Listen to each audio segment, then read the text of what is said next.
I'm going to read a poem called Seventh Dream from a book called Negro Mountain. Tarzan's family was beautiful in the dream, bright and rambunctious, a sexual disaster for the jungle. But wolves came back. The dreams recur like days of a hot week.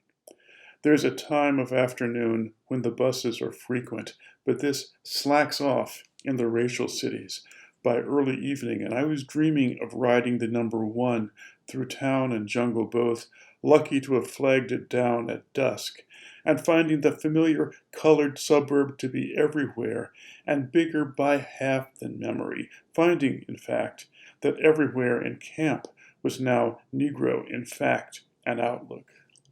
I saw a cloud of rage over the treetops. Several types of arguments were apparently at play. Made by whom? Who was there in whose name? It was dusk, and as I rode, I saw how camp towns, just a long sleeve for how the place was ranging.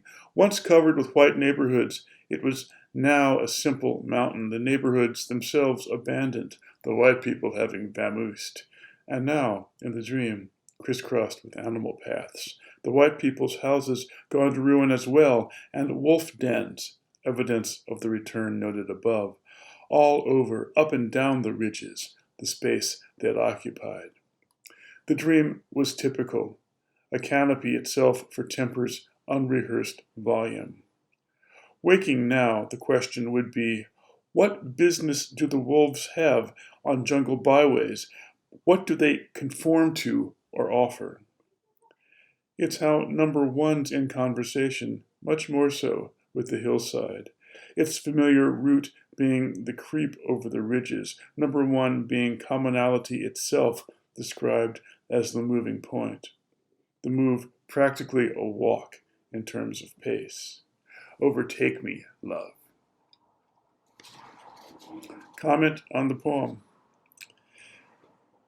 Times are, by their nature, perilous, and as our knowledge increases of the shapes of the perils, that knowledge weighs on us, even as we try, in the streets, in the polling places, in our neighborhoods themselves, to push back against evil.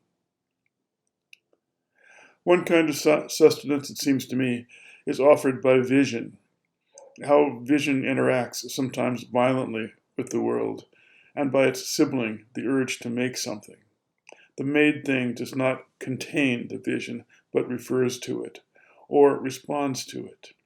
Visions come to people on the bus, while walking, or reading, in uncertain dreaming, etc. I lived in central Pennsylvania for 10 years. The highest point in the state is the summit of Negro Mountain in Somerset County.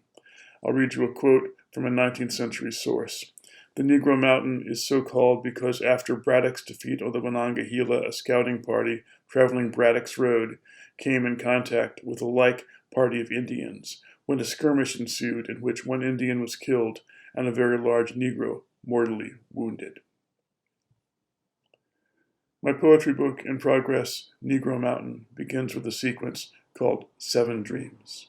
The book ends with a several-page and quite wide-ranging inquiry into the reputed return in 2016 of wolves to Negro Mountain.